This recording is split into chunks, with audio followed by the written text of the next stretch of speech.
Tudo que eu leio me aborrece. Ele é um sophomore. Não tem padrão ali também. Agora é torcer pro Dalvin Cook quebrar a perna. Podcast. Não fez o menor sentido pra ninguém.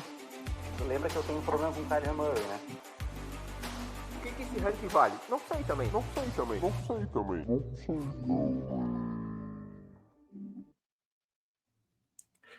Muito bom dia, boa tarde, boa noite para você, fã amigo de NFL, fã amigo de Fantasy Football. Estamos aqui para a gravação de mais um episódio do nosso Top Hat Fantasy Football Brasil. Esse programa que visa trazer um pouquinho de informação e um pouquinho de conhecimento para você que adentrou nesse jogo a fim de perder alguns anos de vida e algumas coronárias, sofrendo com cada touchdown, com cada fumble, mas a gente quer fazer isso também trazendo junto um pouquinho de bom humor e uma eventual ofensa a alguns dos adversários que a gente tem nas nossas ligas, né? Então hoje a gente está aqui para debater um pouquinho sobre esse frenesi da free agency, da contratação e renovação de contratos de vários jogadores da liga, jogadores que mudaram de time, jogadores que permaneceram no mesmo time, e para essa pauta, tem aqui comigo o nosso amigo Iano, boa noite. Boa noite. Ian sempre de bom humor, ali numa boa noite efusiva para todo mundo. E aquela pessoa que quase não fala, doutor Rodrigo Bayer, boa noite, doutor Rodrigo Bayer. Sempre na elegância. Boa noite aos nossos ouvintes e adeptos, né, entusiastas do Fantasy Football. Eu sou o Mock, para quem ainda não me conhece, e aqui no backstage hoje está com a gente o doutor Eduardo Hira. Eduardo Hira, que se provou uma pessoa indispensável para a realização desse podcast, desse canal. Ele que prepara todas as artes e que é o responsável pela coisa mais importante, que é apertar o botão de gravação. Sem ele, isso não acontece. Então, gente, o tópico hoje vai ser sobre os maiores foguetinhos e os maiores barcos navegando aí da Free Agency, os caras que mais ganharam e perderam valor depois dessa onda, dessas 2-3 semanas aí de contratação, os risers e os fallers, se vocês preferirem assim. Aqui a gente claramente vai tentar focar nas ligas redraft, aquelas ligas em que você escolhe o seu time todo ano do zero, mas a gente acaba trazendo sempre um pouquinho de informação sobre ligas Dynasty, aquelas que você mantém os jogadores do teu time, seu time você drafta ele, segue com ele por vários anos, porque acaba que nesse momento da off-season aí, é esse pessoal mais hardcore, pessoal mais die-hard, aquela galera que tá mais envolvida com fantasy, que tá curtindo mais o canal e de quem a gente tem mais feedback, mas a gente vai tentar com certeza focar no material para todos vocês. E a gente vai começar pelos caras que perderam valor, né? E aí foram listados aqui para os nossos analistas 2 quarterbacks, e por eles que nós vamos começar. E doutor Ian, primeiro faller da tua lista é o menino Justin Herbert, quarterback do Los Angeles Chargers, que perdeu aí, né? Mike Williams dispensado, perdeu Keenan Allen trocado, perdeu Gerald Everett com contrato não renovado. E aí, que vai ser de Justin Herbert esse ano? E manteve Quentin Johnston, né? Não, ou seja, mais um sinal para ser um faller, né? Sem dúvida. Eu tô zoando o cara que eu draftei, né? Mas, enfim, as coisas são como elas são. O Justin Herbert é um cara que eu não imaginaria que sofreria uma queda tão acentuada, especialmente depois de uma free agency. Mas essa free agency foi especial para todos os times, né? Todos os times tiveram muitas movimentações. E o Chargers foi o time que demonstrou mais claramente a sua intenção já na free agency, né? A chegada do Jim Harbaugh lá e toda essa mudança de staff está tornando o time muito run-centric, né? Um time que vai se basear bastante na corrida, que vai utilizar o quarterback mais como como se fosse um game manager, né? Que eles chamam, né? O cara que vai conduzindo o jogo, mas não faz a diferença por si só. E isso ficou muito claro, né? Eles, como você falou, perderam Keenan Allen, Mike Williams, eles contrataram tight ends, né? Foi o Will Disley, foi o Hayden Hurst, né? Ou seja, é um jogo que ficou em função de, talvez, passes para fazer a cadência do jogo continuar, mas quem vai carregar a pedra mesmo vai ser o running back, né? Então, o Justin Herbert, apesar de ser muito talentoso, apesar de ser um cara que eu acho que poderia ser um top 5 quarterback na liga, tudo indica que vai cair bastante aí após essa free agency para essa temporada. Então, peraí que eu acho que tu vai ter que revisar todos os seus argumentos aqui, hein? Breaking news, Justin Herbert trocado pro Washington Commanders. E agora? Eu fiquei bem parado para ver se a tela travava. Olha, Isso é break news mesmo ou isso é 1º de abril, cara? Agora eu fiquei É assustado. 1º de abril. Só tu pra cair num 1º de abril desse, bicho. Não, eu suspeitei, mas eu falei, vai que não vai pro ar no dia. Eu pensou muita coisa na minha cabeça nesse intervalo de tempo aí. Então tá bom. Mas mandou bem, quer mandou bem. completar aí essa análise do Justin Herbert. Me deu até um calor, cara. O meu estúdio aqui, ele precisa que se feche tudo. E eu tô morrendo de calor. Mas tudo bem. Vamos lá. Aí qual que é a impressão? É um Fowler, sem dúvida, né? É um naviozinho afundando. Eu só quero uma coisa do Justin Herbert esse ano. Só tem uma coisa que eu quero dele esse ano, Mário. Distância. Né? Em redraft eu tô altamente fora do Justin Herbert. Eu acho que o Greg Roman foi a primeira pedrada que veio, né?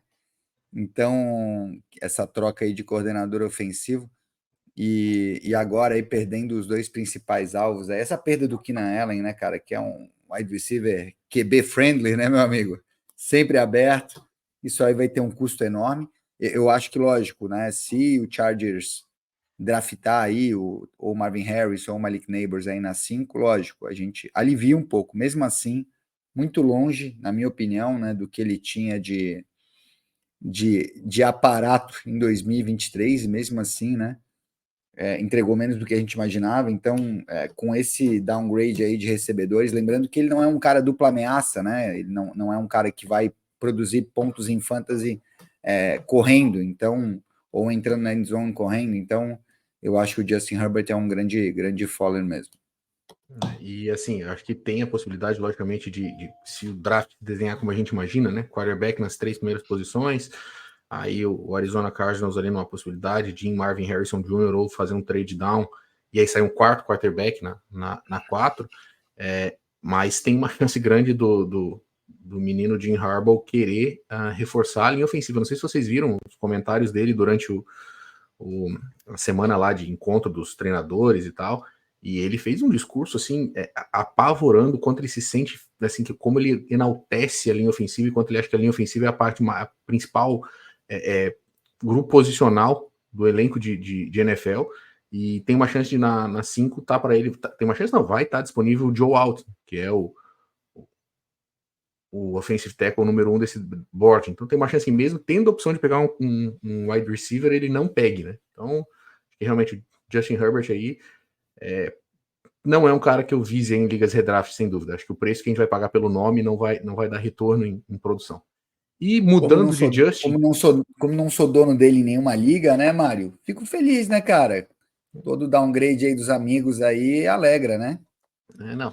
Ele não sou dono dele e de nenhum recebedor dele, né? Então...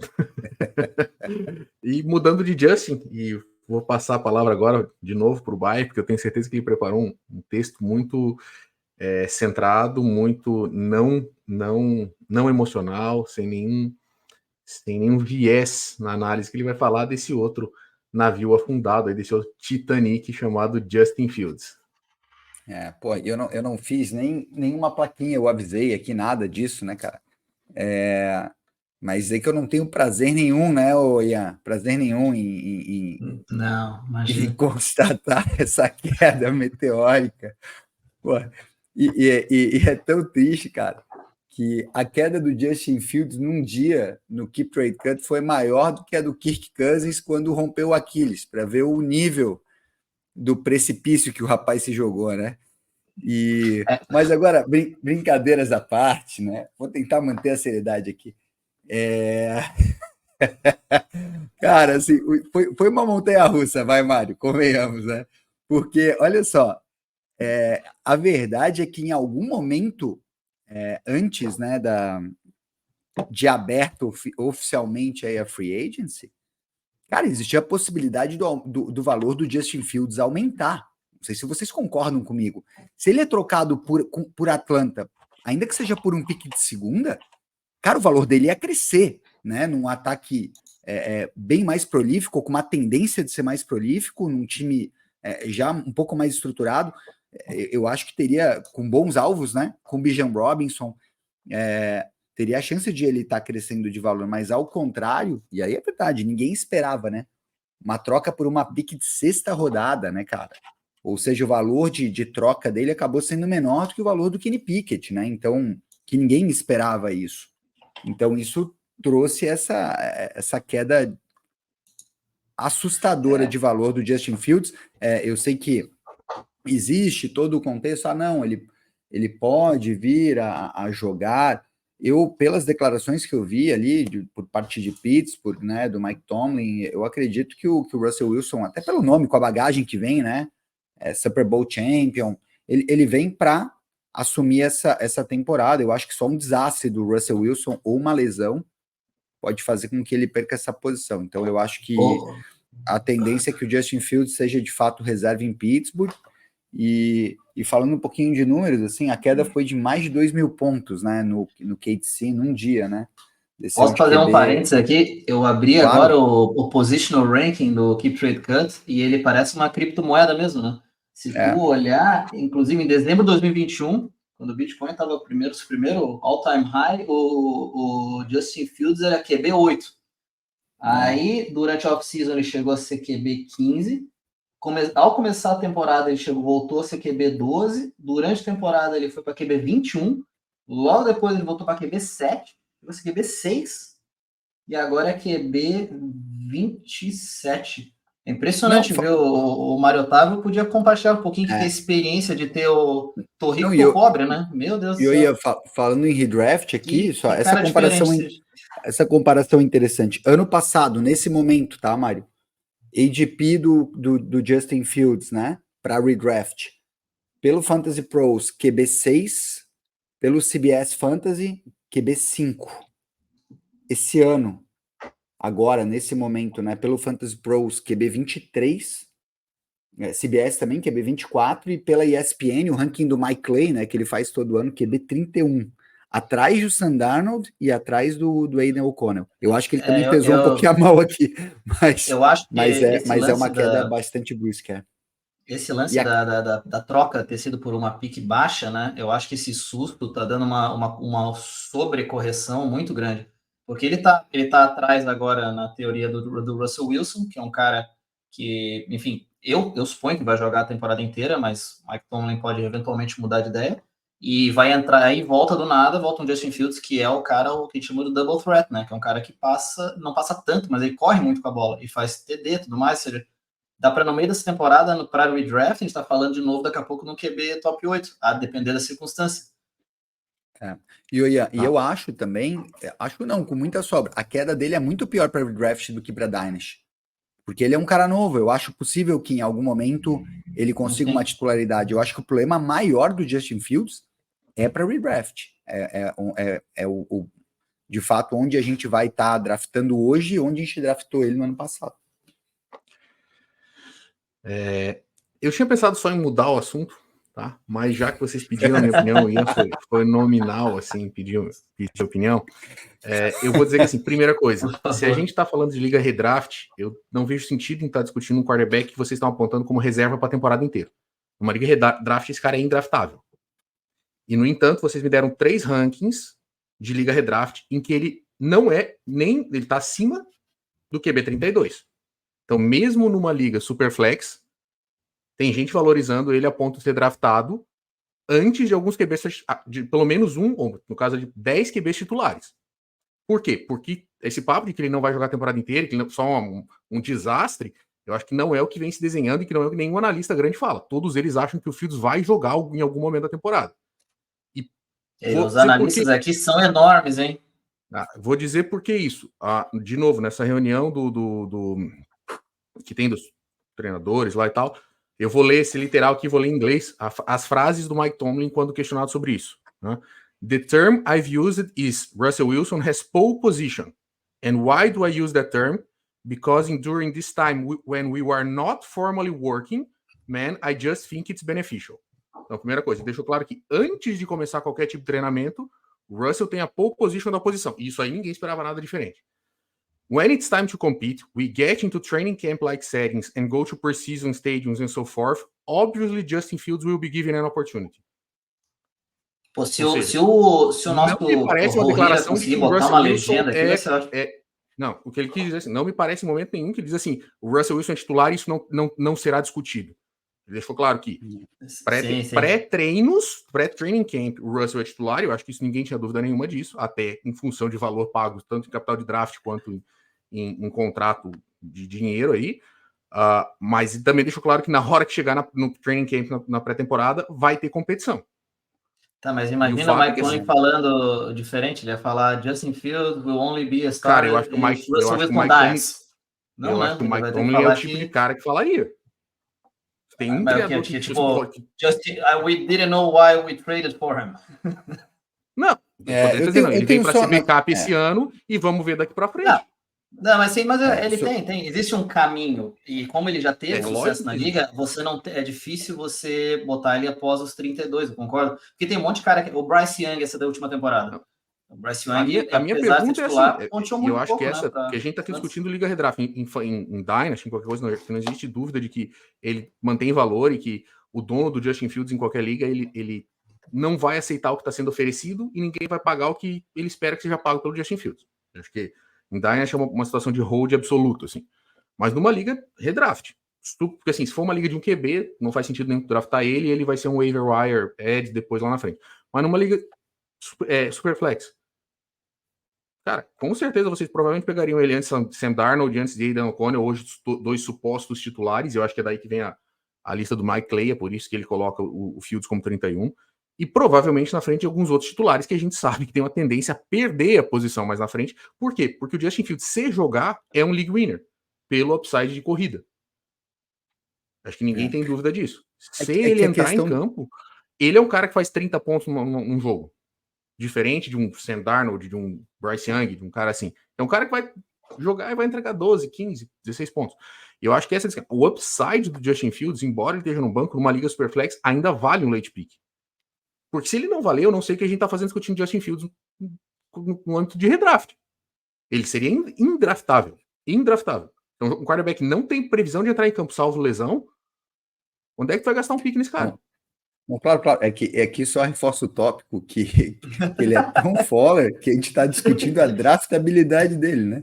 Mas assim, eu acho que eu drafto ele numa liga redraft Superflex. Não, mas tu drafta. Mas, ô Mário, é que em relação ao teu sentimento, tu não drafta, eu posso citar 13. Só...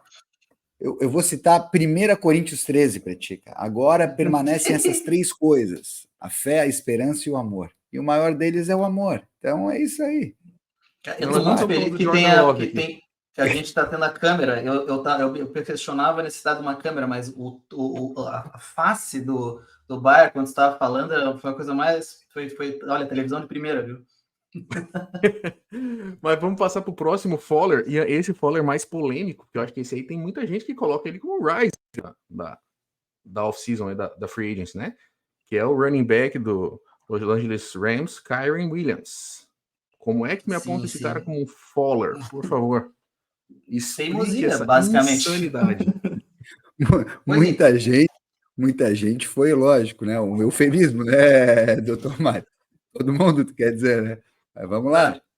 Não, pois é. É que assim, nós, quando discutíamos a pauta, falava sobre Fowler, e eu tô querendo derrubar o Kyren Williams há tanto tempo, que no primeiro momento eu me equivoquei, mas no segundo momento, por teimosia, com um viés definido, eu procurei as razões para, né, reforçar essa minha posição. E eventualmente eu achei, mais ou menos. Basicamente, a minha teoria agora, através da Free Agency, que ele vai cair, é que o fato de não terem buscado, né, alguém na Free Agency para complementar o Kyren Williams, que não é um 3-down back, né? Ele não tem tamanho, ele não tem essa... Apesar de ter tido na temporada passada, o Sean McVay, ele às vezes ele tem esses stretches, né, esses tempos que ele realmente insiste em um running back apenas. Eu não vejo pelo físico do Kyren Williams e pelo estilo de jogo e pelo tipo de defesa com que ele jogou na temporada passada. Ele foi disparado o running back com mais lighter boxes, né, ou seja, com 6 jogadores à frente dele.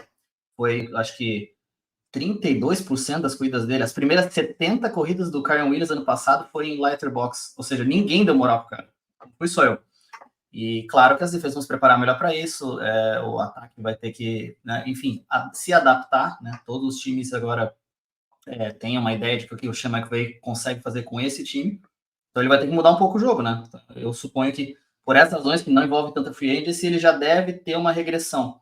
E o fato da free agency deles não terem buscado nenhum running back realmente com castife para ser um A, um B, eu acho que é porque eles vão pro draft, né? E apesar desse draft não ter tantos running backs bons, tem alguns caras interessantes. Eu tô numa etapa ainda inicial da análise ali minha de draft, mas o tal do Blake Corum, achei o cara bom. Eu gostei do Braylon Allen, eu gostei, apesar de... E é um cara bem diferente do Kyren Willis, talvez seja um cara para complementar. Então, essas são as razões que eu arranjei para, mais uma vez, falar mal do Kyren Willis. Eu não vou desistir até esse cara cair e minha profecia se realizar. Isso, gente, para quem não acompanha a gente há tanto tempo, é uma dor de cotovelo por causa do Cam Akers que vocês não têm noção. Então, assim, já que o Cam Akers não deu certo, porque ele conseguiu romper, não um, mas 2 Aquiles, o Ian, e era o queridinho do Ian, o Ian tem a necessidade assim, agora todo running back que pisar no mesmo backfield desse cara vai ser zicado, entendeu? Alexander Mattison, eu quero falar mal do Alexander Mattison também, se deixar. Mário, eu tenho uma pergunta. O Rashee Rice já foi encontrado ou não? Já se sabe o paradeiro dele? Porque o Ian também é crente que com o sumiço do Rashee Rice será o alvorecer, o desabrochar de Kadarius Toney. Então, o homem é um apaixonado, cara. É para vocês não dizerem... A esposa dele, um homem apaixonado desse. Não, mas o Kadarius eu já tô tentando falar menos dele, porque ali tá começando a ficar complicado. Tá difícil, mas né? O Kyren Williams, eu acho que assim, eu acho que ele é um faller só porque eu quero mandar uma proposta pro Tito, que é o dono dele na nossa principal liga, né? Então, o meu argumento acaba aqui. Eu quero ter uma vantagem negocial sobre o Tito, então eu concordo que ele é um faller. Mas se eu for pensar racionalmente de uma forma não apaixonada, fica um pouco mais difícil. E o último faller que a gente separou para vocês hoje é o Jordan Addison, wide receiver 2 do time do Minnesota Vikings, que além de já ter a competição injusta com o Justin Jefferson, ainda perdeu Kirk Cousins e agora vai receber passes do menino Mono Sam, né? E esperamos que não esteja mais vendo fantasmas em campo como ele fazia no New York Jets. E aí, Jordan Addison com aquele... o rate de touchdown dele no ano passado foi insustentável, né? Foram 10 touchdowns... com menos de 70 targets, se eu não me engano. Realmente, a gente sabe que só por isso, uma regressão à média, ele já tende a piorar o desempenho dele, e agora vai ter esse downgrade na posição de quarterback.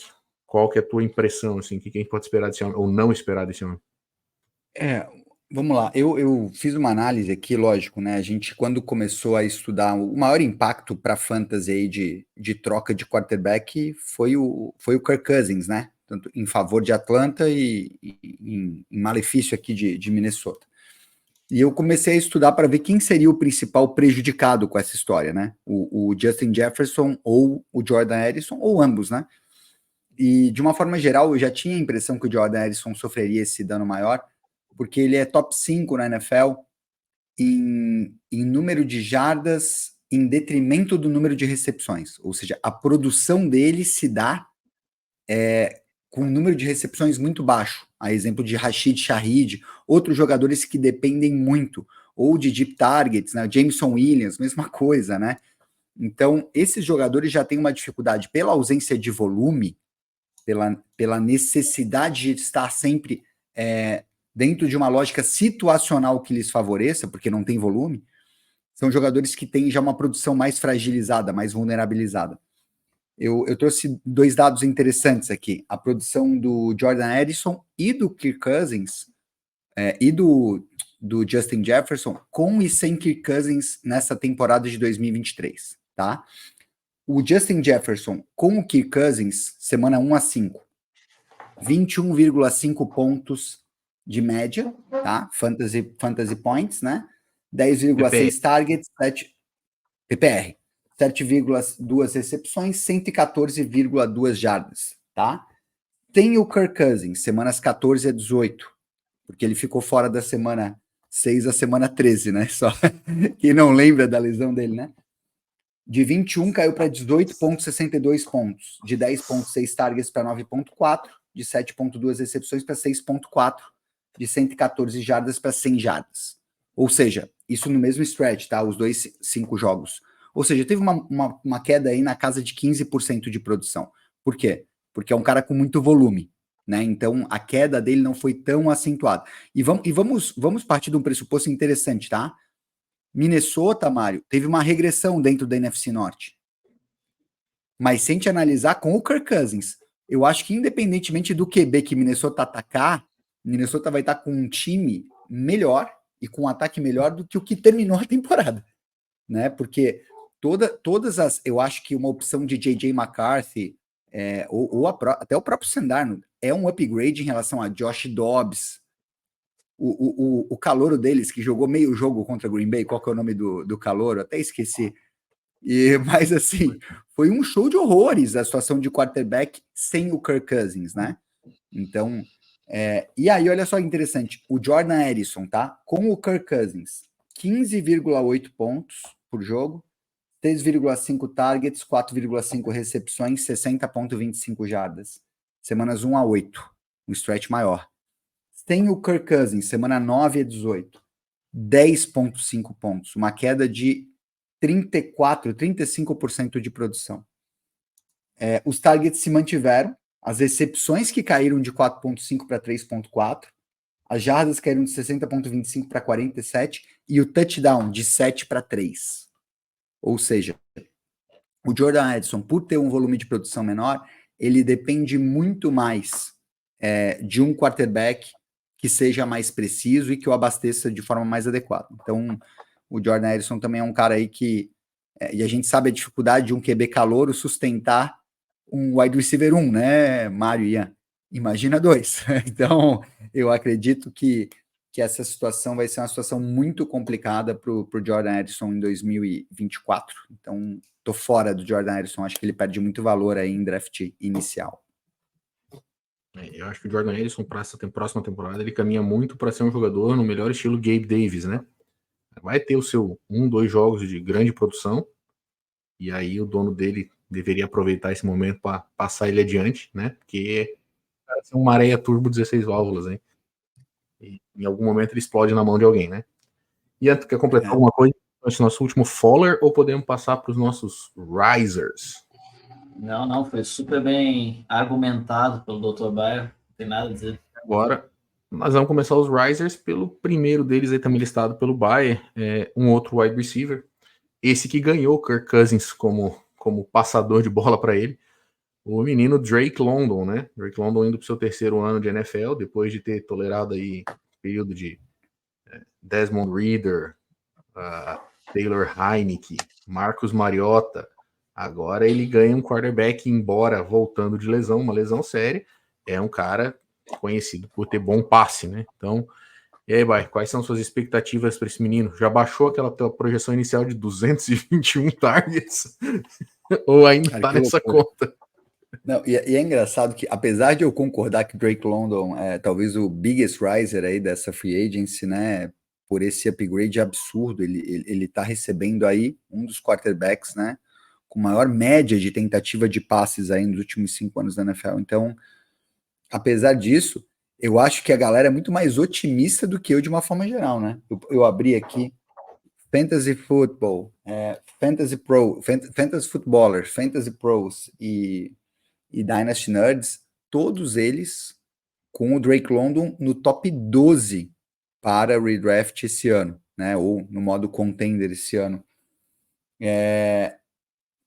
Keep trade cut como wide receiver 8 em Dynasty, tá? Ele cai para 10 se tu incluir o Marvin Harrison Jr. e o Malik Neighbors, né? Mas sem os rookies, wide receiver 8. Então, eu, em que pese entender aqui que o Drake London é um grande riser, né? A gente está falando aí de um aumento aí, média de tentativas de passe do Kirk Cousins na temporada passada, 38,8 passes por jogo. Média de tentativa de passe do Desmond Ridder, 25,8. Então, desses 13 passes a mais, se ele continuar crescendo no target share dele, né? Que foi 23% ano passado, um target share elite é na casa de 30%, né? Quando a gente fala aí de CeeDee Lamb, o próprio Justin Jefferson, mas se ele se aproximar, né, Garrett Wilson, se ele se aproximar dessa casa de 30%, ou até permanecer em 23% só pelo aumento de volume de passe, eu acho que a gente vai ter uma produção bem elite. Eu acho que a dúvida maior, Mário, é os caras que estão nesse mesmo range, tá? Então, a pergunta que eu faço a vocês, né? Ele tá no mesmo range hoje de Chris Olave, Michael Pittman, Devonta Smith, Jalen Waddle. Por exemplo, vocês draftariam antes Drake London e Chris Olave? Uma pergunta interessante, né? Eu tenho a minha resposta porque eu acho que pesa muito o fato de já ser um recebedor estabelecido com o seu quarterback. Acho que a gente tá obviamente o Kirk Cousins é um upgrade enorme em relação ao que o Drake London tinha, mas a gente está diante de um cenário em que a gente não sabe como o Cousins vai voltar, né? Em que ponto que tá essa questão da lesão dele e a potência de bola longa que ele vai ter. E o Cousins tem uma estratégia, já tinha discutido isso com vocês anteriormente, a questão de que o Cousins em Washington, né? Times com Kirk Cousins tem um índice de passes por jogo para tight ends absurdamente maior que qualquer outro time da liga. Então, assim, quando ele estava em Washington, era mais de um passe por jogo a mais para a posição de tight end do que o segundo maior. E depois da chegada do Hockenson em Minnesota, a mesma coisa aconteceu. O Cousins tem uma média na carreira dele de mais de 10 passes por jogo para tight ends. Então eu acho que um grande beneficiário dessa situação vai ser o Kyle Pitts. É óbvio que o Drake London é um riser, mas o Kyle Pitts também é um riser, e eu acho que a presença do Kyle Pitts impede o Drake London de subir esse target share tão muito assim. Até porque ano passado, quando a gente pensa, era Drake London e quem? Né? O Atlanta Falcons também trouxe Darnell Mooney, trouxe Rondale Moore, que a gente vai discutir. Tem a questão do próprio uso do Bijan Robinson como recebedor. Eu acho difícil que esse target share do Drake London suba o suficiente para eu dizer que eu prefiro ele em relação a esses nomes que tu citou. Michael Pittman, esse é um cara que vai ter 28, 29% target share, talvez, em Indianápolis. Chris Olave é a mesma coisa, ainda mais agora sem o Michael Thomas, oficialmente sem Michael Thomas. Assim, pelo volume, eu ainda prefiro esses outros nomes que tu citou do que o Drake London. Mas, sem dúvida, o Drake London é um riser. Não sei o que o Ian pensa. Ian, a minha dúvida... Cara, é que assim, eu realmente teria que pensar. Assim, eu gosto do upside do Drake London por todas essas questões, mas eu tenho sérias dúvidas que o Kirk Cousins vai voltar tão rápido, tão bem, né? Teve aquela lesão do Aquiles e o Mário pode falar melhor, mas questão de seu pé de apoio e tudo mais, talvez ele não volte tão bem. Esse número de passes, né, dele, não sei se por todas as temporadas foram 38 passes, é coisa, né? É uma média altíssima, não sei se não vai ter uma regressão em relação a isso. Então, assim, eu tenho bastante dúvida, né? E você tem que saber precificar o risco, né? A gente pega um pouco às vezes, o hábito de só ver o upside, né? Mas a gente tem que dar um jeito de precificar o risco. E foi o que a gente até teve conversa, essa questão do Justin Fields, quando ele era QB7, QB8, e tinha essa questão de ele, eventualmente, ele não ser mais titular. E, assim, como jogador de fantasy, ele é QB7, QB5, talvez. Só que a comunidade de fantasy parecia que deixava ele em QB8 esquecendo que existia um risco de, eventualmente, não ser titular, ou ser trocado, enfim. E eu vejo um pouco disso nessa questão do Drake London e companhia limitada ali no Falcons, porque assim, eu acho que por exemplo, se tivesse um Tyler Lockett no Falcons, eu acho que ele seria o cara pro Cousins, sabe? Um cara que faz scramble, que ele não termina a rota, ele começa a procurar outras rotas, sabe? Quando o Cousins vai dar uma ziquezira dele. Eu não sei se ele tem esse hábito, o London. Agora, que ele é bom, ele é ótimo. Enfim, no final não te respondi, né? Mas pensando, depende do meu time. Se meu time precisasse de um upside, eu acho que eu arriscaria Drake London. Se meu time tivesse bem montado, acho que eu ia de Olave. Concordo. Acho que a montagem de time influencia muito. Vamos para um outro riser. Um riser apontado pelo Ian, e que também é um jogador que ninguém discute que seja um riser, que é o Josh Jacobs, que trocou aí o time dos Las Vegas Raiders pelo Green Bay Packers. Ian, tu que é fã do Jacobs já desde antes daquela temporada maravilhosa dele em 2022. Eu continuo fã dele, né? O Jacobs, para mim, é o cara, é o estilo mais legal de corredor que tem, né? O cara que ele é agressivo, mas ele sabe quebrar tackle. É um cara que parece que quanto mais carregada você dá para ele, mais ele entra no ritmo do jogo, sabe? Ele é o clássico three down back mesmo. Tem que deixar ele jogar, ele sabe buscar passe. Então, assim, ele tá numa situação lá no Raiders que, pensa, se teu emprego é dar de cara na parede, né? O running back é um cara que ele mergulha no lago com os jacaré o tempo inteiro, ele tá toda hora tomando porrada. Então, assim, eu vejo o running back, ainda mais no estilo dele, que é um cara que tem que estar motivado, ele tem que estar com um time que, sabe, que dê aspirações para ele. E o Raiders ano passado era o oposto disso, né? O McDaniels foi um cara que saiu com todos os jogadores estavam aborrecidíssimos com ele, claramente, nas entrevistas. Entrou o Pierce, como é que é o nome do cara? Enfim, Antônio o Pierce, técnico Antônio Pierce.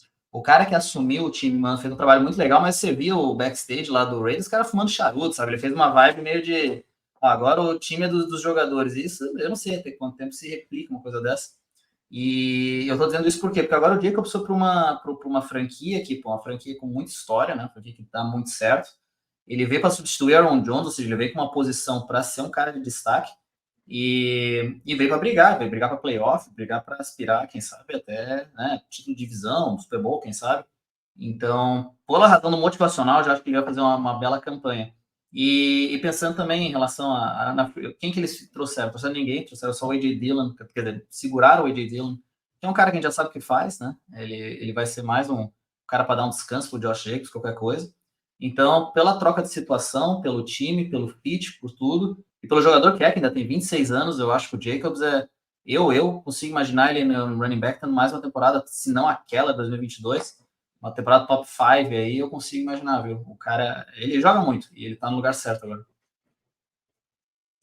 Baer, tu quer complementar? Porque esse running back top 5 aí, eu senti um hot take aí, vindo desse foguete. Eu acho fervendo. Mas em homenagem à camisa que ele vai continuar usando em Green Bay, eu acho que um top 8 aí, eu acho que é bem defensável.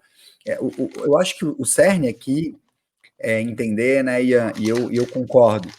Eu acredito que, e aí a mesma situação de todo ataque de Las Vegas, né, e eu vou aqui também pontuar com o próprio Jacob Myers, mesma situação, o próprio Davante Adams, que evidentemente teve uma temporada bem oscilante.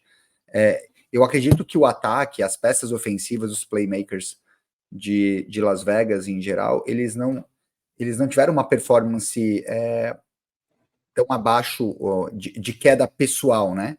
Eu acho que foi toda a bagunça do esquema ofensivo do Josh McDaniels, a situação horrorosa de quarterbacks que eles tiveram durante o ano, todo o ataque, né? Eu tô falando de um ataque que foi o 27º ataque da NFL, comparando um pouquinho 2022 com 2023, 2022 o Las Vegas Raiders foi o 12º ataque passado da NFL. No passado foi o 23º. Então, e a gente sabe aquela situação, né? Se você não passa, você não consegue correr, porque você vai ter cada vez mais box fechado, as próprias oportunidades acabam minguando muito, né? Ele teve toda a questão contratual que atrapalhou a pré-temporada dele. O que eu quero dizer é que essa queda grotesca de números que ele teve de 2022 para 2023, na minha opinião, é muito mais situacional do que de desempenho atlético ou desempenho técnico dele, né, Ian? Acho que esse é o ponto que eu quero trazer aqui. E ele está indo para um local, para uma franquia, que ele vai ter todas as oportunidades possíveis, porque hoje você tinha Green Bay num backfield que era muito dividido entre A.J. Dillon e Aaron Jones, não em face, né, da qualidade técnica de ambos os running backs, mas porque o Aaron Jones sempre foi muito poupado pela idade, pelo histórico de lesões, então, inclusive teve um ano repleto de lesões, enquanto em Green Bay, e aí até deixar claro, eu prefiro o Josh Jacobs para redraft do que para Dynasty. Porque na própria situação de contrato dele, Mário, 48 milhões com 12 milhões garantido, é ano a ano, bicho. Então, sim, se ele tiver mal, ele vai ser dispensado. Green Bay vai gastar ele até o talo. Nenhuma preocupação em poupar o Josh Jacobs, inclusive em face da estrutura contratual dele. Então, eu acredito que o número de oportunidades que ele vai ter é muito grande. Aí só 2 números interessantes, né? Sobre oportunidades para running backs dentro da red zone, né? 20 jardas. Las Vegas, número total, 60. Green Bay, 89. Oportunidade para running backs dentro da linha de 5 jardas. 18 em Green Bay, somando todos os running backs.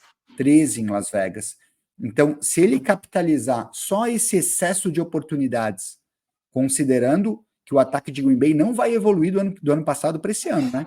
O que eu acredito que é uma tendência, porque o Jordan Love vai ter esse salto aí do segundo ano como titular, eu acredito, num ataque em que metade aí do ataque de Green, mais da metade eram de recebedores calouros, né? Então, com esse aumento de oportunidades, com essa evolução do ataque de Green Bay, o Josh Jacobs vai ter todas as condições aí para brilhar bastante, e eu acredito que ele tem tudo para fazer um baita ano. Eu tenho só algumas coisas assim para considerar. Ninguém tem dúvida de que ele trocou para uma situação melhor. Eu acho que isso é indiscutível, né? Só que eu ainda acho que tem muita gente comprando, quando a gente fala em top 5, top 8 pro Josh Jacobs, comprando uma produção de 2 anos atrás, né? Depois desses 2 anos tem mais de 300 carregadas.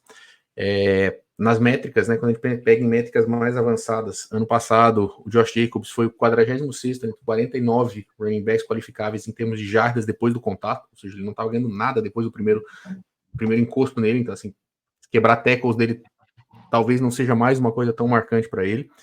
E quando a gente pensa assim, Green Bay teve 18 oportunidades dentro dos 5, porque é dali, o bowling ball é ali que empurra o cara para dentro, né? Essas 18 viraram 3 touchdowns. Porque um dos touchdowns do Aaron Jones foi de fora dessa área. Assim, o time fez 4 touchdowns corridos com os running backs ano passado. Assim, se esse ataque não melhorar o running block, especialmente essa situação de jarda curta, o upside de touchdown dele talvez não seja tão grande. Até que o Matt LaFleur é um cara que assim, pô, a primeira corrida não deu, a gente sabe que tem uma tendência de variar a jogada. Ele não chama 3 corridas, né? Assim, a primeira não deu, ele vai fazer um jet sweep pro Jaden Reed, ou vai chamar uma corrida pro próprio Jordan Love, que é um cara forte, um cara grande, ou vai tentar, enfim, alguma coisa diferente lá. E só um outro detalhe, assim, quando a gente pensa em running backs que trocaram de time, tá? A gente não tá falando de calouros que entraram na liga naquele ano. Running backs trocaram de time. Nos últimos 6 anos, tá? Só 3 conseguiram uma campanha de running back 1, ou seja, running back top 12 naquele ano, tá? Mark Ingram em 2019, quando ele saiu do Saints e foi pro Raiders. Aí que é uma aberração, que é o Cordarrelle Patterson em 2021, quando ele foi pro Falcons, e foi muito baseado em nunca ter jogado de running back antes, na verdade, então ninguém esperava aquilo. E Christian McCaffrey, quando ele foi do Panthers pro Niners, ele é o Christian McCaffrey, foi meia temporada só de troca, mas ele foi um running back, nessa coisa. Por mais que seja uma posição que teoricamente é mais fácil de jogar, eu acho que não é tão simples assim trocar de time e manter uma taxa de sucesso tão grande, porque tem toda uma dinâmica de o snap count, várias coisas que acabam influenciando, e tu atrasa um pouquinho a passada, tu já perde o ponto de ataque da linha ofensiva, e tu acaba não desenvolvendo. E eu acho que assim, embora eu concorde plenamente quando a gente fala de que vão usar, ao mesmo tempo eu penso que assim, Green Bay, tu não acha que, considerando assim, o que Green Bay jogou no primeiro tempo contra os Niners, faltou um running back, eles tentaram, fizeram tudo que eles puderam em relação a usar o Aaron Jones naquele jogo, né? Mas em algum momento faltou perna. Será que isso não tá pesando também para Green Bay dizer assim, eu preciso de um running back inteiro nos playoffs? E aí eu não posso dar 350 corridas para ele em temporada regular? Eu preciso. Eu até acho que. Não, em janeiro. Não, e por isso que esse é um argumento interessante. Tem muita gente que acha que mesmo com o backfield, com a renovação do A.J. Dillon, o Green Bay vai draftar um outro running back, talvez mais cedo do que tarde. Pelo motivo que esses números de eficiência que tu trouxe, realmente o Green Bay entrou 3 vezes, né? No Inside the 5. O problema é que dessas 8 carregadas, 10 foram do A.J. Dillon. E o A.J. Dillon teve um ano absolutamente catastrófico, terrível, né? Então, mas das 7 do Aaron Jones ele entrou uma vez. Não, nas 7 ele entrou 2. Né? Não, a outra foi fora dos 5. Não, foi Inside the 5. Eu acho que teve mais uma no Inside the 10 ali, mas Inside isso, 5 uma Inside the 5 e uma Inside the 10. É isso aí. O Aaron Jones teve 7 corridas Inside the 5 e um touchdown. Isso fora playoffs, né? Fora playoffs, né? Temporada regular, temporada... Mas de toda forma, assim, o A.J. Dillon não só nessas métricas na end zone, né? Ele teve um ano terrível de regressão em basicamente tudo, né? Então, eu acredito que Green Bay vai funcionar como running back 1, running back 2. Eu acho que até não vai mais ser esse backfield split, né? Então, eu acho possível que eles draftem alguém para ter um running back confiável, ou pelo menos alguma opção caso ele machuque, né? Mas eu acho que ele vai ser o clear one, né? Que até pelo valor do próprio contrato dele, né? Mas seguindo nos running backs, risers aí, o Baeto trouxe um outro nome que também nesse momento a gente não tem como discutir que é um riser, mas eu queria que tu discorresse um pouquinho mais sobre o Zach Moss, né? Porra. Menino Zach Moss que trocou o time do Indianapolis Colts pelo Cincinnati Bengals, tá ocupando a vaga que era do Joe Mixon aí. Cara, a questão do Zach Moss, eu vejo, primeiro, né? Só demonstra como Buffalo sabe draftar running back, só não sabe usar, né? Basicamente, porque o Singletary saiu de Buffalo, né? Tá super bem, né? Teve um ano fantástico com o Houston. O Zach Moss, né? Que a gente imagina, porra, é um bust. Quantas vezes a gente falou isso, né? Zach Moss é um bust. E aí a gente percebeu, quando teve essa lesão aí do Jonathan Taylor, jogou demais, né? Fez uma excelente temporada, tanto que conseguiu aí um contrato interessante na talvez melhor situação ofensiva da NFL para running backs, porque é realmente impressionante, assim, eu estava vendo os números de oportunidade do Joe Mixon, e a gente vê os números do Joe Mixon ano a ano, né? Nunca sai do top 10 de running backs, né? Temporada a temporada, impressionante a estabilidade de produção dele. Só que aí tu vê porque uma coisa interessante para fantasy, né? Por que o draft derruba tanto o valor de running back e não derruba tanto o valor de wide receiver? Porque para wide receiver, talento de fato é muito proeminente, é muito importante. Né? Você faz merecer os targets, mas para running back é muita oportunidade, é muito volume, né? E as oportunidades que o Joe Mixon teve em Cincinnati, espetaculares. É o segundo em target, em tentativas dentro da linha de 5 jardas, 20 tentativas, é o segundo, né, no número de tentativas dentro de 20 jardas, ou seja, e isso tudo vai ser dado pelo Zach Moss, né? Então, eu não vejo, pelo menos pelo draft capital de Cincinnati, e não vejo uma probabilidade alta de eles draftarem um running back cedo, nessa turma maravilhosa, né? Só que não, de running backs.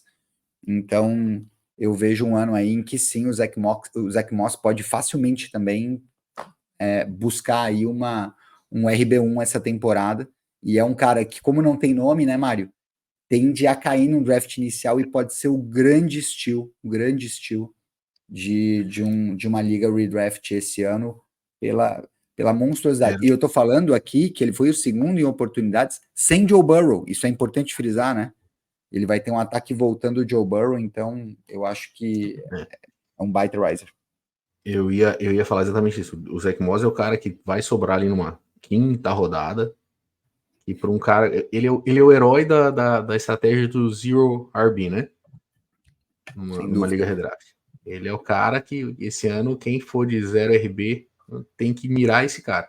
E tu é fã do Zach Moss, né? Tu quer isso.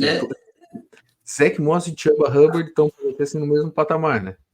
Não, na verdade é engraçado que vocês estavam comentando isso aí sobre até a estratégia do Zero RB, né? Mas teve um cara que alguns anos atrás também não tinha tanto nome, situação muito parecida, e essa foto eu achei tão parecida, até não sei se conseguem ver aqui. Nosso amigo Mike Davis, vocês lembram dele?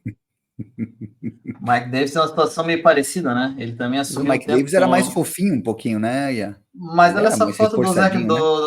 a foto do Zach Moss que você escolheu, ele tá com uma caixa na região abdominal mais avantajada, ou ele tá usando alguma proteção. Pegaram um ângulo ruim do rapaz, né? Ele tá meio fortinho, né? Mas não, ele é um bom running back, cara. Eu gosto dele. Eu troquei por ele na nossa liga da gente com o título de graça, praticamente. Só que eu demonstrei não ter tanta firmeza nele quando eu mandei ele também, bem barato, né? Mas antes de ele ter sucesso todo. Mas, enfim, é um bom jogador. Acho que para esse ano ele tem uma boa possibilidade de realmente ter volume, né? Que é o que importa pra caramba, né? Na NFL, ele vai ter, só que eu acho que ele vai ter um pouquinho mais de concorrência com aquele Chase Brown, tá? Que o rapaz está entrando no segundo ano do Bengals. Ele é um cara que vai complementar bem, talvez, esse trabalho de running back, né? E Então eu acho que o teto do Zach Moss é um pouquinho mais baixo do que de outros jogadores. Isso vai se refletir no draft. Mas pode ser uma boa escolha, sim. Eu fui lembrado aqui que, na verdade, tu comparou assim Mike Davis e Zach Moss. E pra vocês terem, para quem não acompanha, assim, vocês terem noção do quanto o Ian valorizava o Mike Davis, ele disse que ele saiu perdendo numa troca do Mike Davis pelo A.J. Brown numa Liga Dynasty. Não, eu falei que eu saí perdendo, tanto é que eu que peguei o Brown, né? Mas não foi. Não, tem todo um contexto, pô. Não, vocês fazem passar pro bandido.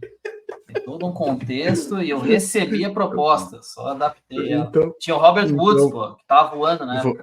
Vamos te trazer de volta dos heróis aí. Eu vou falar, Robert eu Woods acho quase o fato Cooper de Cup, cara. o fato de ele ter o Chase Brown, o fato de ele ter o Chase Brown no backfield, para mim é só uma vantagem, cara. Que a melhor coisa é tu ter um backfield cheio de running back medíocre, né, cara? Só mostra que tu não vai dar.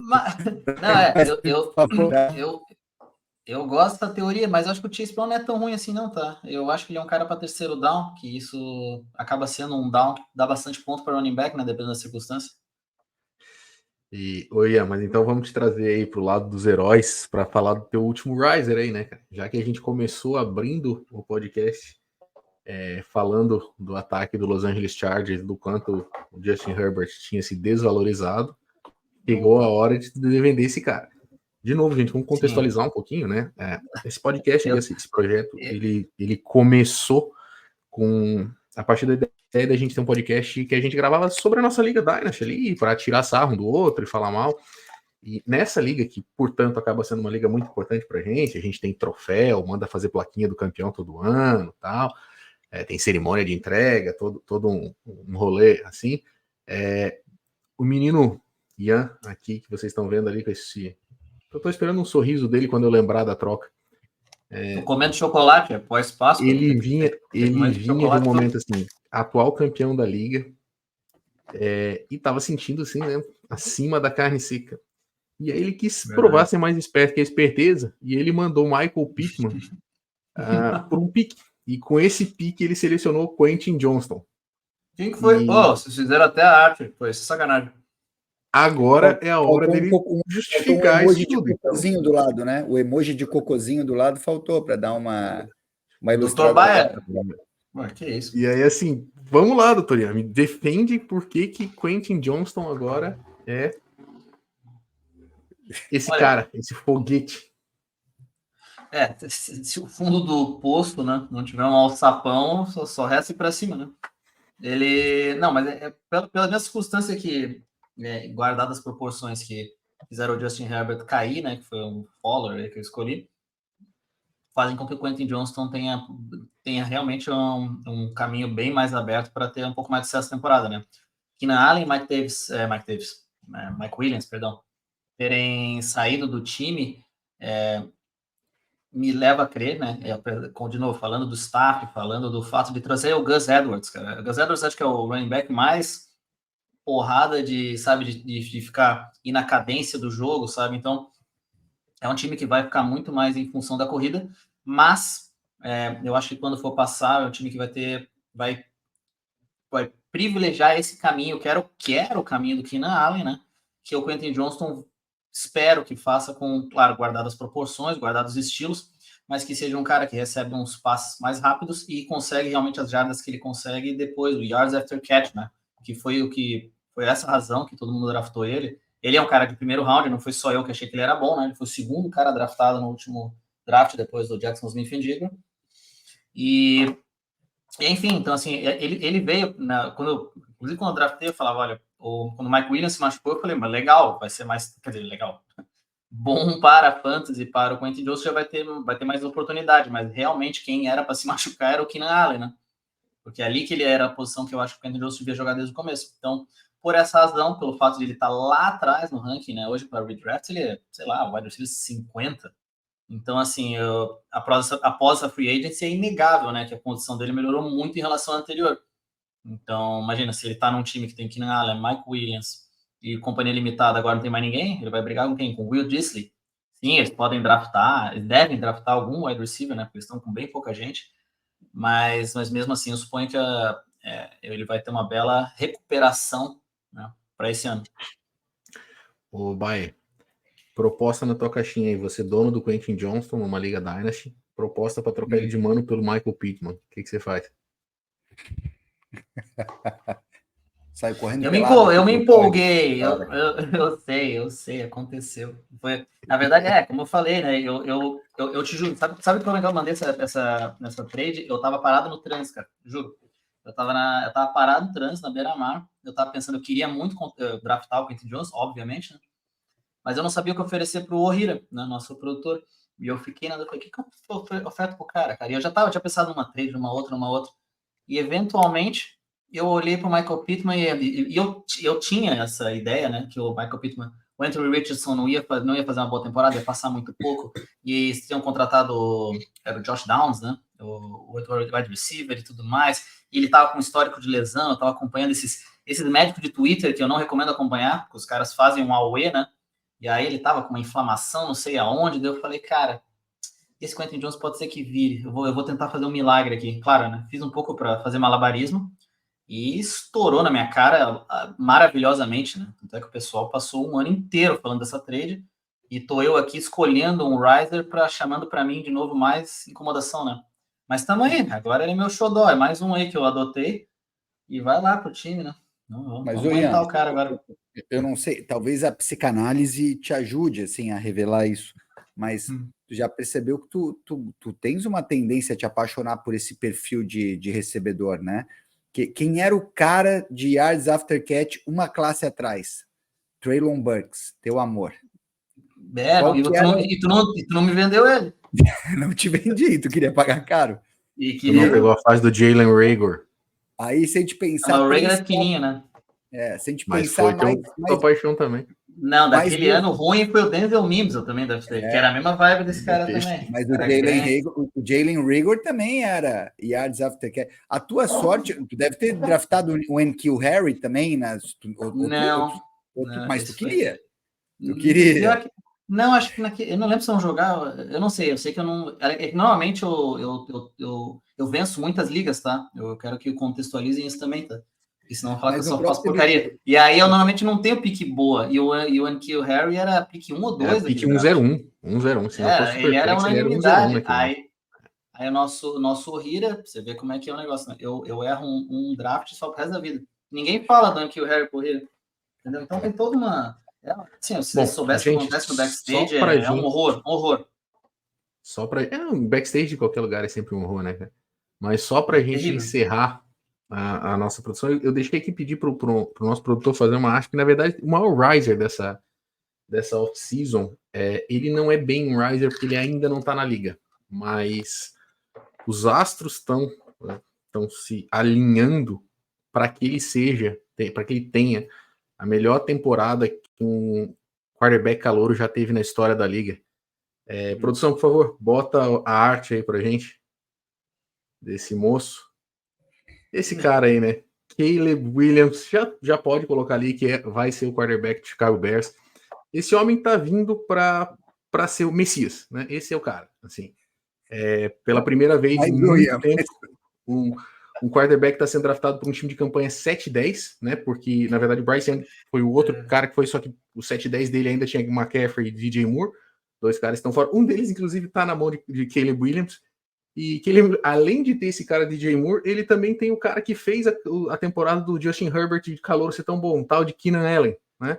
Então, assim, tá recebendo uma defesa que vai dar campo curto para ele, 2 recebedores fantásticos. Aliás, eu tenho uma estatística aqui para vocês. Os 3 principais recebedores que estão no time de Chicago hoje, tá? DJ Moore, Keenan Allen e Cole Kmet, somados ano passado, tiveram 277 recepções para 3.326 jardas e 21 touchdowns. Se o Caleb Williams só passar para esses 3 caras, ele já vai bater todos os recordes da franquia de Chicago, todos os recordes de quarterback calouro, e claro, vai levar esse time muito longe pelos próximos 15 anos. Então, assim, eu gostei que a imagem foi escolhida, uma imagem dele com as unhas pintadas, porque quando lembram desse assunto, eu queria lembrar para vocês, assim, que Chicago não tem problema com isso. Ele achou uma estatística com a unha, não. Chicago apontou para esse cara aqui, ó. Depois de Michael Jordan, Dennis esse cara foi o cara adotado por Chicago. Um tal de Dennis Rodman. Esse cara se vestiu de noiva para casar com ele mesmo, amigo. Chicago não tem problema com rockstars. Então, assim, o futuro é brilhante e eu queria me despedir de vocês agora com muito prazer, dizer assim, ó, Caleb, seja bem-vindo aos Ursos de Chicago. Agora com a palavra a vocês, aí vocês podem encerrar quando vocês quiserem. Será que o homem está pronto para se iludir novamente, Ian? Será, não? Eu queria tanto que ele draftasse o Caleb Williams, que ele tivesse ele na liga, cara. Porque assim, o problema é que o Mário Otávio ano passado estava nas cabeças, né? Então ele não vai ter pique alto esse ano aí. Na nossa liga de Dynasty. Mas eu quero liga redraft, por favor, o Mário Otávio faz várias ligas aí, cara. Mandem os prints, ele vai draftar onde ele puder. Eu tenho uma liga que eu tenho a 1-0-1. Eu fui vice-campeão e consegui trocar pelo 1-0-1 no começo do ano. Pode ficar tranquilo que eu vou ter o Caleb Williams numa liga. Enganou o Mael, Ian. Passou o Mael para trás de novo. Foi, Triste. Pois é, não, porque o combo maravilhoso. Ele é ingênuo. Mandei o Stephon Diggs, peguei o Keenan Allen e agora vou ter o Caleb Williams. Olha que troca genial, cara. Porra, mas que liga, hein? Pô, tem que melhorar essa liga aí. Essa aí foi muito fácil, pô. Mas o combo maravilhoso da última temporada, que foi espetacular, foi Justin Fields com Mário Otávio e Chicago, né? Quando se fecha a tríade, né? E a gente teve a oportunidade de shows maravilhosos. Pena que o Caleb na nossa liga não vai ter, né? O Mário Otávio não tem a pique. Vai ser o Chico. Francisco, aqui, ó. Tô falando olhando para ti. Eu olho no olho contigo. Francisco Chevarria. Vamos fazer um negócio assim, preço para manter essa liga ativa, essa liga movimentada. Me vende a 1-0-1 ou 1-0-2, se quiser pegar o Marvin Harrison na 1-0-1, fica à vontade. Vamos negociar isso aí. É, isso aí. Pelo bem da liga. Seria legal, hein, Chico? Vamos fazer uma simulação de troquinha? Chris Olave mais Dak Prescott pela 1.01, Ian? Não pago. Não pago. Aceita, tá Ian? Nem a pau. Tá louco. Nem a pau. O Dak Prescott tá num momento complicado. Tá sendo acusado. Nem a pau. Vocês estão longe. Já virou o cabo da Boa Esperança. 30 Agora tem 30 anos. Peraí. O Dak Prescott tem mais que o Derek Carr. Então, 30 anos já virou o cabo, mas 32 é um guri. É isso.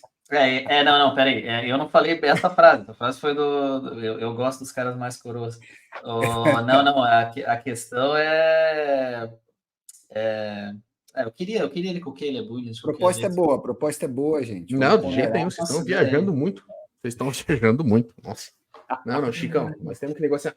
Pega um wide receiver mais velho do meu time ali e a gente pode pensar em fazer um negócio nesse sentido aí. Mas o Chris Olave não tem o menor risco. Próximo episódio, então, prospectos